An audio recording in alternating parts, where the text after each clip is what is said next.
"The Great Wall," he said slowly, disbelief warring with amusement. "Of China, as a backyard boundary wall, in suburban Ohio." "That's the idea," I confirmed nervously, "because they complained your fence was 6 inches too tall." "Pretty much." Archie threw back his head and laughed. "Man, I love it. This is the most gloriously passive-aggressive architectural statement I've ever encountered. Okay, Mai, let's figure out how to make this happen." It started with something small, literally, 6 inches. I had a perfectly decent wooden privacy fence along the back property line. Standard stuff, cedar panels, looked nice enough. Kept my imaginary, for the sake of this story, let's say non-existent but theoretically possible, dog contained. Kept the neighborhood kids from using my yard as a shortcut. And most importantly, blocked my direct line of sight to HOA President Thompson's meticulously organized tool shed and his perpetually judgmental gaze. Privacy. A basic human need, right? The problem was the slope. My yard gently slopes up towards the back. To keep the top of the fence level and provide consistent privacy, the section at the highest point of the slope ended up being about 6 feet, 6 inches tall from the ground on that side.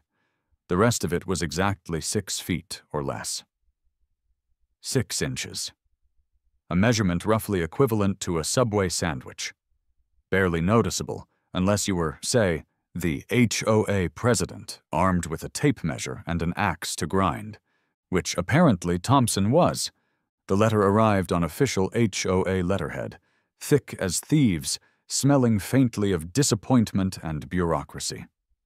"Dear Mr. Maxwell," it began, politeness barely masking the iron fist within. "Pursuant to a routine neighborhood inspection conducted by the Architectural Review Committee, AORC, it has been noted that the fence located along your rear property line is in violation of Bylaw 21, Section D, fence height regulations." It went on to explain, in excruciating detail, that the maximum permitted fence height in Oak Haven Estates was precisely 6 feet 0 inches, 601. No exceptions. No accounting for topography. No mercy. Measurements indicate sections of your fence exceed this limit by approximately 6 inches. Oh, the horror. 6 inches. Sound the alarms. You are hereby required to rectify this non-compliance within 30 days.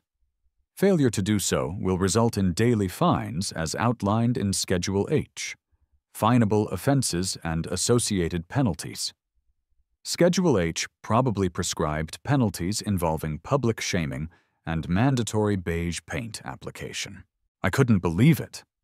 My perfectly good, functional, privacy-providing fence condemned over 6 inches caused by the natural slope of the land. I requested a hearing with the board, hoping reason might prevail. The meeting was held in the usual soulless clubhouse room.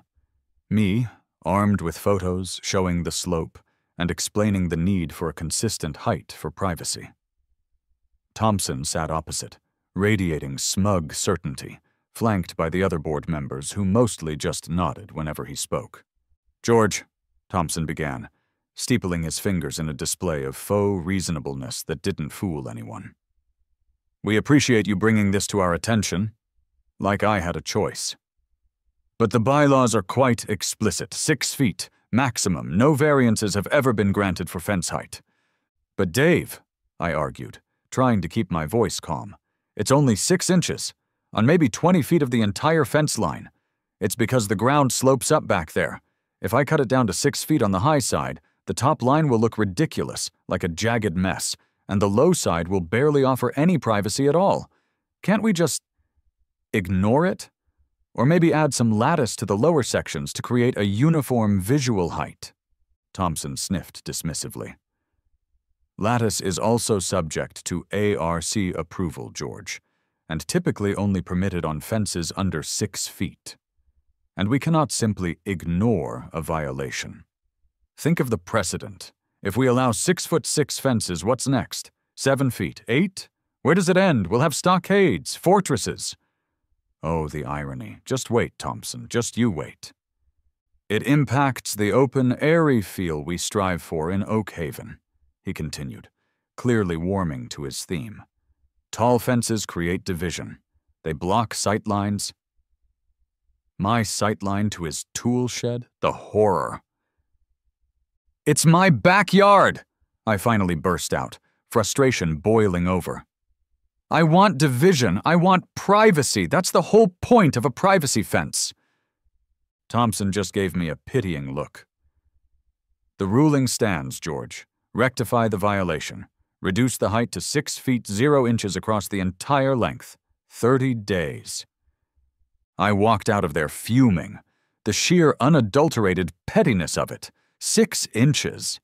They wanted me to spend hundreds, maybe thousands of dollars mutilating my perfectly good fence, ruining its aesthetic and its function, all because of 6 inches dictated by the lay of the land and Thompson's obsessive need for control. I spent the next few days stewing, looked into the cost of hiring someone to cut the fence down, surprisingly expensive for such a stupid job, looked at replacement options.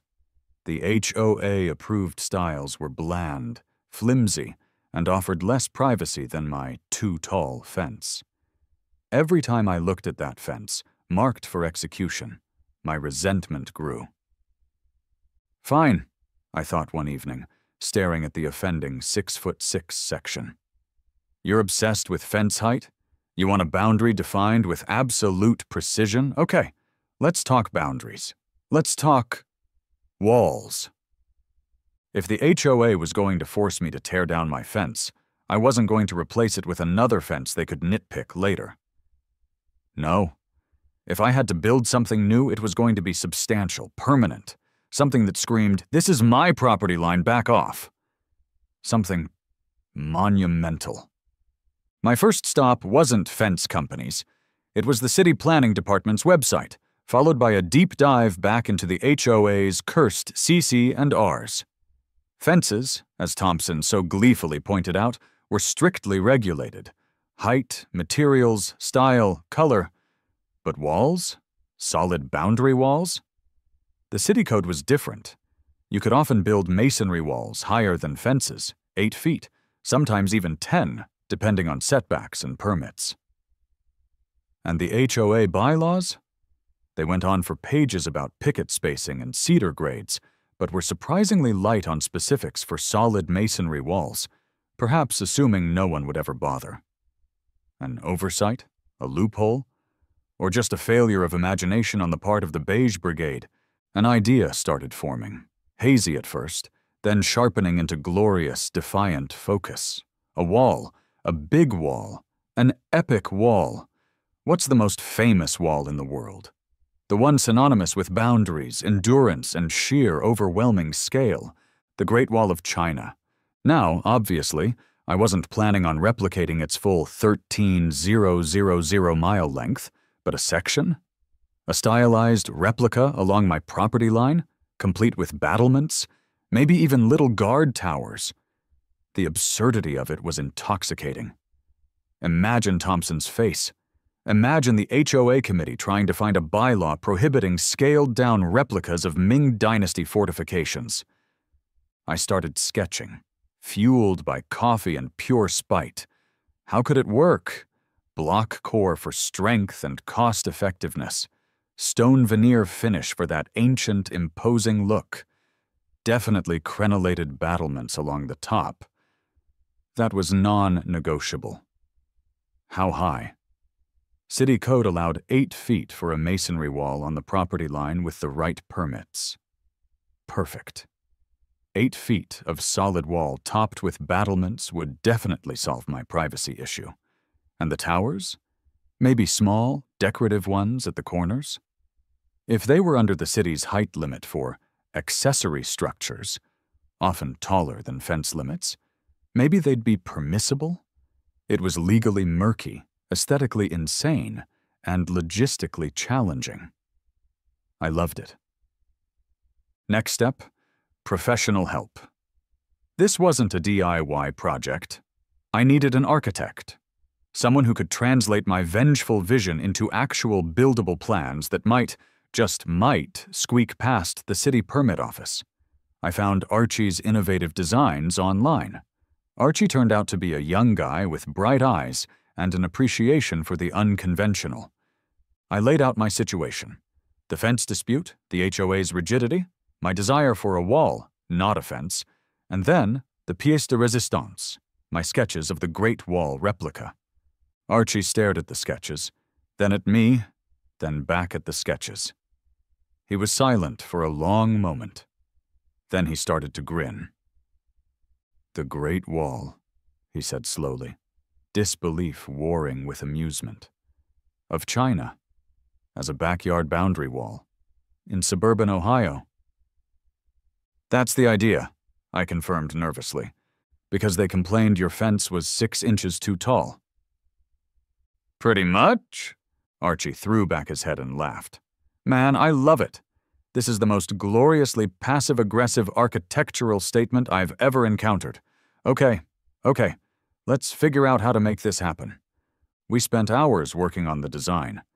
We needed plans that would satisfy the city building department for an 8-foot, themed landscape wall with integrated decorative structures, while simultaneously giving the HOA conniptions. We settled on solid concrete block construction for the main wall, 8 feet high. For the top, classic crenellations, the up-and-down battlements. For the finish, a rugged, sandstone-colored stone veneer. And the towers?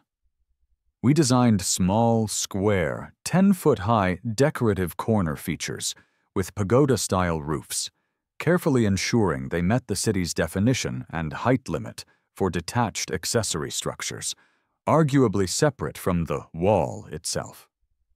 The plans were meticulously detailed, focusing on structural integrity, proper footings, drainage, all the stuff the city cared about. The words, "Great Wall of China," appeared nowhere on the official documents. It was simply Project Maxwell Residence, Boundary Wall, and Landscape Features. Getting the city permit was an ordeal in itself. It wasn't a standard application. We had to submit detailed structural drawings, engineering calculations for the towers, drainage plans. The planning department official looked very confused. "A themed landscape wall? With battlements? And 10-foot corner features?" But Archie had done his homework. It met the code requirements for a masonry wall of that height. The towers met the code for accessory structures, and there was nothing explicitly prohibiting crenellations or pagoda roofs. After weeks of bureaucratic back and forth, multiple requests for clarification, and possibly just sheer bewilderment, the city issued the permit. Stamped. Approved. Phase 1 of the Great Wall Gambit was complete. Now I just needed someone to build the darn thing. Finding a mason willing to tackle crenellations and mini-guard towers took some doing. Standard bricklayers looked at Archie's detailed plans and politely declined. Too fiddly, too weird. Then I found Rocky's masonry. Rocky was a big, burly guy with hands like shovels and a reputation for tackling complex custom stonework. He looked over the plans, chewing thoughtfully on a toothpick. "Great Wall of China, huh?" he rumbled, a hint of amusement in his voice. "Themed landscape wall," I corrected quickly, "with historical influences." Rocky chuckled. "Right, historical. Look, it's a heck of a lot of block, even more veneer cutting for those battlements, and these tower things need careful work. It ain't gonna be cheap, and it ain't gonna be fast." "I understand," I said. "Can you do it?" He spat out the toothpick. "Yeah, kid, we can build your crazy wall. Just make sure you keep that HOA off my back while we're working, all right? I lay stone. I don't fight suburban commandos." "Deal," I said, shaking his massive hand. The contract was signed. The dynasty was about to begin construction. The first step in building the Great Wall of Maple Lane was tearing down the old one. Saying goodbye to Bessie, my slightly too tall wooden fence, felt strangely final. It was just a fence, but it represented the start of this whole ridiculous conflict. As Rocky's crew efficiently dismantled it, I felt a pang of, well, not regret, exactly, but maybe apprehension. Was I really doing this? Building a massive imitation ancient Chinese fortification in my backyard? Yes. Yes, I was. Then came the heavy equipment. An excavator arrived to dig the deep, continuous trench for the concrete footings required for an 8-foot masonry wall. This wasn't like digging post holes for a fence. This was serious earth moving. The noise, the dirt piles, the sheer scale of the foundation trench immediately put the neighborhood on high alert. "George, good heavens!" exclaimed Mrs. Gable, pausing her power walk to stare into the trench. "Are you putting in an Olympic swimming pool?" "Something like that, Gladys," I yelled back over the excavator's roar. "Just ensuring a very, very stable foundation for my landscaping." President Thompson was less amused. He was out there daily, pacing his side of the property line, phone pressed to his ear, likely dictating furious complaints to the HOA management company. He tried engaging Rocky's crew. "Are you sure this footing meets HOA specification 14C for drainage?" Rocky, a man of few words and even less patience for bureaucratic nonsense, just grunted and pointed at the prominently displayed city permit. The concrete pour was another neighborhood spectacle. Multiple trucks arrived, filling the deep trench with tons of reinforced concrete. As it cured, the sheer footprint of my project became undeniable. This wasn't just a wall, it was a statement of intent, written in solid gray permanence. Then, the blocks started arriving. Pallet after pallet of standard concrete blocks. Rocky's crew worked with impressive speed and precision, laying the courses, checking levels, mortaring joints. The wall began to rise, 4 feet, 6 feet, the height of the old fence, the height mandated by the HOA. But it didn't stop there. 7 feet, 8 feet. It loomed, gray and imposing. The HOA letters started arriving with renewed urgency. Cease and desist. Unauthorized construction exceeding permitted fence height. Immediate halt order. Construction of non-compliant masonry structure. I ignored them, secure for now, in my city permit for an 8-foot wall. City inspectors visited, prompted by HOA complaints. They measured the wall height, checked the setbacks, reviewed Archie's plans, and the permit again.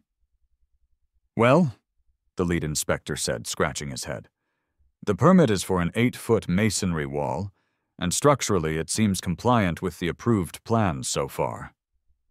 He eyed the corners where the blockwork was starting to rise even higher for the decorative features. "Just make sure those, corner things don't exceed the accessory structure height limits." Thompson, who had materialized to witness the inspection, looked like he was about to spontaneously combust. Next came the stone veneer.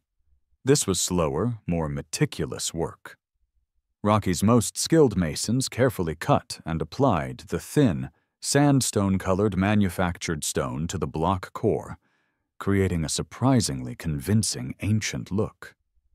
It softened the harsh gray blockwork, but somehow made the wall look even more imposing, more intentional.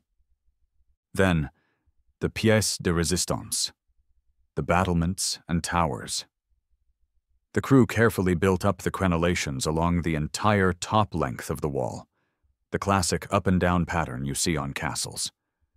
It required intricate block cutting and careful finishing with the stone veneer. Simultaneously, the 4 corner towers reached their final 10-foot height, capped with the simple, slightly pagoda-esque roofs Archie had designed. The transformation was complete.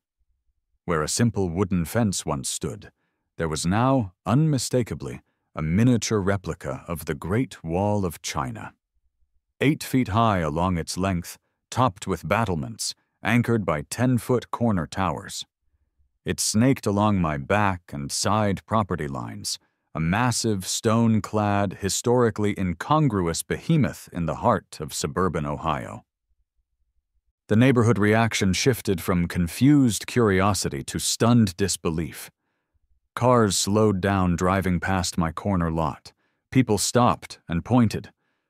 I saw teenagers taking selfies with it in the background. Thompson stopped pacing and just stood, staring, a look of utter horror on his face. The HOA? Complete radio silence for about 48 hours. It was the calm before the storm.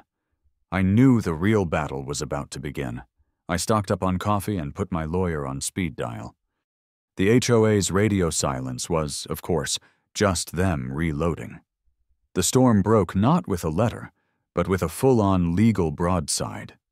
A thick packet arrived via courier, containing not just violation notices, but a formal notice of lawsuit and a temporary restraining order petition filed with the county court, seeking to halt any further work, already done, and compel immediate removal of the unauthorized and non-conforming fortification structure. Their lawyers had clearly been busy. They hit me with everything.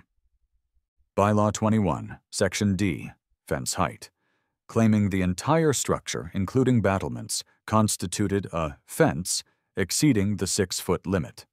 Bylaw 18, Section C, aesthetic harmony, arguing that ancient Chinese military architecture was fundamentally incompatible with Oak Haven Estates' approved contemporary colonial aesthetic.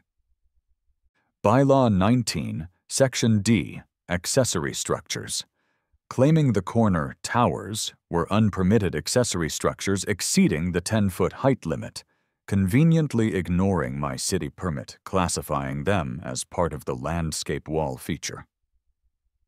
Bylaw 41, view preservation, alleging the massive wall unreasonably obstructed views.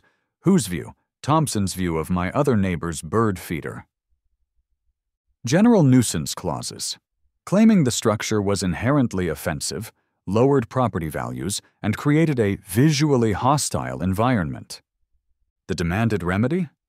Complete demolition at my expense, plus payment of all HOA legal fees, plus substantial daily fines retroactive to the start of construction. It was breathtaking in its punitive scope. "Okay, George," said my lawyer, Dave Miller, after reviewing the documents. "They're not messing around, but their case isn't airtight." He tapped the city permit for the themed landscape wall. "This is still our cornerstone. They approved an 8-foot masonry wall with decorative features. The city has jurisdiction over building codes and permits. The HOA primarily governs aesthetics and use within those codes." His strategy was to argue that it was permitted by the city as a wall, not a fence, making the 6-foot fence height limit irrelevant. The battlements were integral decorative elements of the permitted 8-foot wall structure, not additions that increased its functional height beyond the permit. The towers were permitted as 10-foot accessory landscape features under a reasonable interpretation of the city code and weren't explicitly prohibited by HOA rules for walls, only fences. Aesthetic objections were subjective and potentially unenforceable against a city-permitted structure, especially given the lack of specific HOA guidelines for historically themed landscape walls. The property value argument was speculative and likely impossible to prove. It was going to be a fight. A long, expensive fight. The city got dragged back in, of course. The HOA formally challenged my permits, demanding the city reclassify the structure or revoke the approval based on misrepresentation, claiming I hadn't fully disclosed the Great Wall design. City zoning and building department officials made several more visits. They brought tape measures, levels, copies of code books. They debated definitions. When does a decorative crenellation become part of the wall's functional height? Is a 10-foot corner feature integral landscaping or a separate structure? One particularly memorable visit involved the zoning administrator, the chief building inspector, President Thompson, the HOA lawyer, my lawyer Dave, Archie the architect, Rocky the mason, and me, all standing in my backyard arguing about the structural load-bearing capacity of imitation Ming Dynasty watchtowers. It was surreal. The city officials ultimately seemed reluctant to revoke their own permit without clear evidence of fraud or a major code violation, but they put a hold on signing off on the final inspection pending resolution of the classification issues. Police were called twice during this period.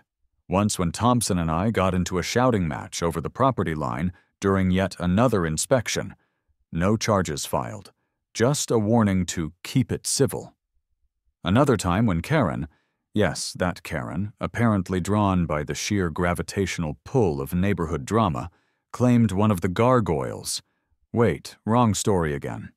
No gargoyles here. I mean, claimed one of the battlements looked loose and was about to fall on her prize-winning poodle. It wasn't, and she doesn't have a poodle. The officers just sighed and told her it was a code enforcement issue. The peak came during the emergency HOA meeting, convened specifically to authorize funding for the lawsuit against me. It was packed. Thompson gave an impassioned speech about protecting the neighborhood from architectural anarchy. Their lawyer presented a doom and gloom scenario of plummeting property values and Mongol hordes pouring over my battlements. Okay, maybe not the hordes. Then Dave Miller and I presented our case. Permits? Engineer's letter? Yes, I got one for the towers, confirming stability. Bylaw ambiguities. The potential cost to the HOA if they sued and lost. I even gave a little speech trying to sound more reasonable than vengeful. Look, I said, addressing the residents. My fence was 6 inches too tall due to the slope. I was forced to replace it. Instead of putting up another fence you might complain about later, I invested significantly in a permanent, structurally sound, city-permitted wall. Yes, the style is unusual, but is it hurting anyone? Is it unsafe? Or is it just different? This neighborhood doesn't have to be a cookie-cutter copy of itself. Maybe a little character isn't a bad thing. I didn't expect to win hearts and minds, but I saw a few nods. Maybe some people were tired of the HOA's rigid control. Maybe some just liked the sheer audacity of the wall.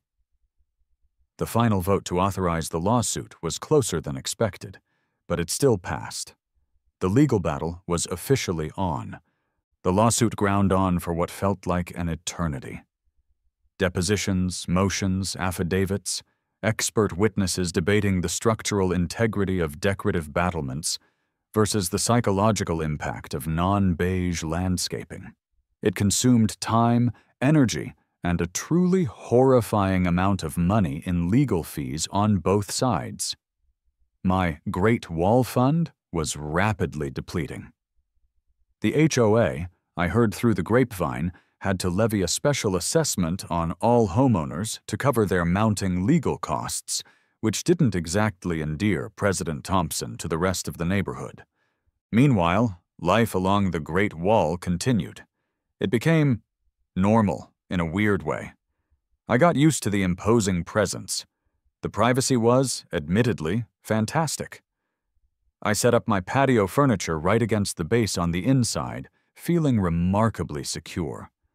Zeus, let's pretend I do have Zeus the Great Dane from the other story, he fits the scale, loved patrolling along it.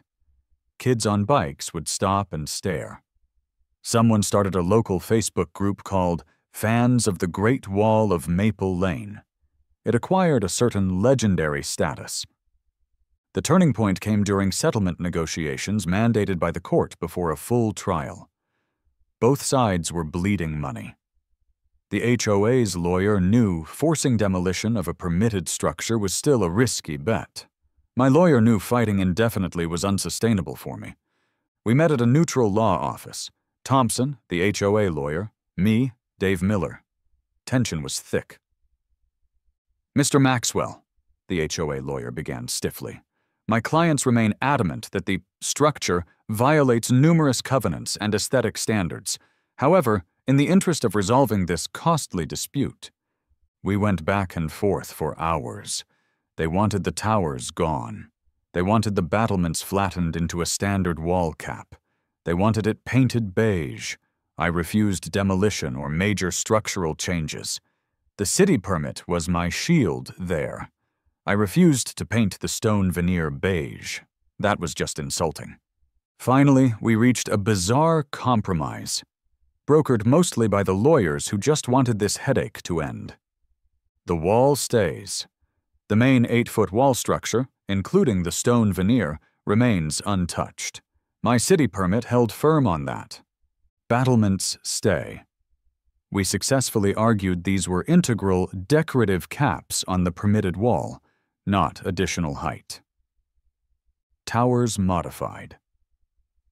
This was the main concession. The 10-foot corner towers were deemed accessory structures, potentially violating height rules if classified as such. To avoid further litigation, I agreed to have Rocky modify the roofs, lowering the overall height of the tower structures to just under 9 feet, making them less prominent but still distinct features. Landscaping.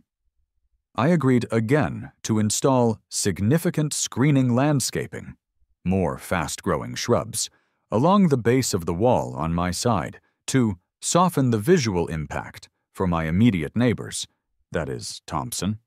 Fines waived. All outstanding HOA fines related to the wall would be waived upon completion of the modifications. No more fortifications.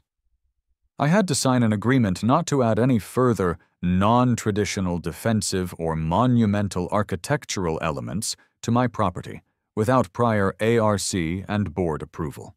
So much for the moat idea. It wasn't total victory, but it was close enough.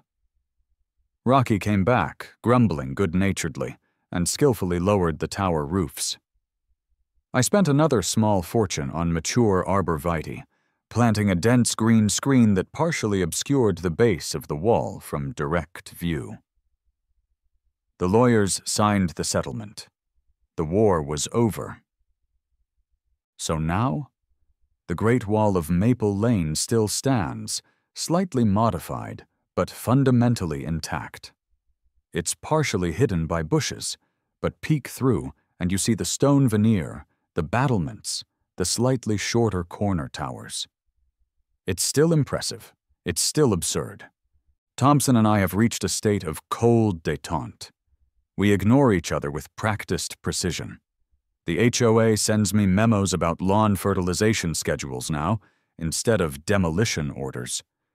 Life has returned to a semblance of normal suburban quiet. Was it worth it? The thousands upon thousands of dollars? The months of stress? The neighborhood notoriety? Standing here in my backyard, enjoying the absolute privacy afforded by 8 feet of solid masonry and imitation Ming Dynasty battlements, watching Zeus nap peacefully in its shadow? Yeah, it probably was.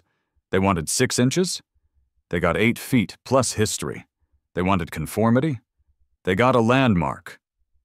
Sometimes you have to build your own Great Wall, just to remind everyone where the boundaries are. Now, if you'll excuse me, I think it's time for my shift on watchtower duty. Just kidding. Mostly.